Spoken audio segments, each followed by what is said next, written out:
नमस्कार मंडळी, स्टार प्रवाहावरील लग्नानंतर होईलच प्रेम या मालिकेचा एक नवीन प्रोमो नुकताच समोर आला आहे आणि या प्रोमोमध्ये आपल्याला असं पाहायला मिळणार आहे की पात, काव्या, नंदिनी व जीवा हे सगळेजण नाश्त्यासाठी बसलेले असतात। तेव्हा त्यांचा रम्या जे काही वागली त्यावरती विषय सुरू असतो। काव्या म्हणते, मला रम्याचं कौतुक वाटतं कारण आपल्या प्रेमाची कबुली द्यायला हिम्मत लागते।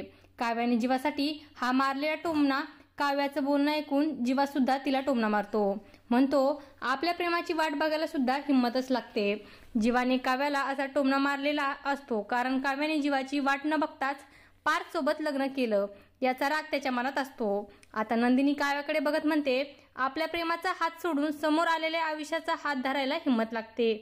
या सगळ्या गोष्टीचा काव्याला त्रास होऊ लागतो। तेव्हा काव्या नंदिनीला म्हणते, जी व्यक्ती आपल्या प्रेमाचा हात सोडते ती आयुष्यभर मन मारून जगते।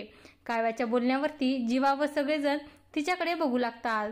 तेव्हा आता काव्या जीवाकडे बघत म्हणते, गप्प का झालात, पडतंय ना माझं बोलणं। तर असे या प्रोमोमध्ये दाखवण्यात आलं आहे। जीवा व काव्याच्या नात्याविषयी मालिकेत खुलासा कधी होणार हे बघणं मात्र मालिकेत रंजक ठरणार आहे। अशाच मालिकांच्या नवनवीन अपडेट्स बघण्यासाठी आपल्या चॅनेलला सबस्क्राईब करा आणि व्हिडिओ आवडला असेल तर लाईक आणि शेअर करायला विसरू नका। धन्यवाद।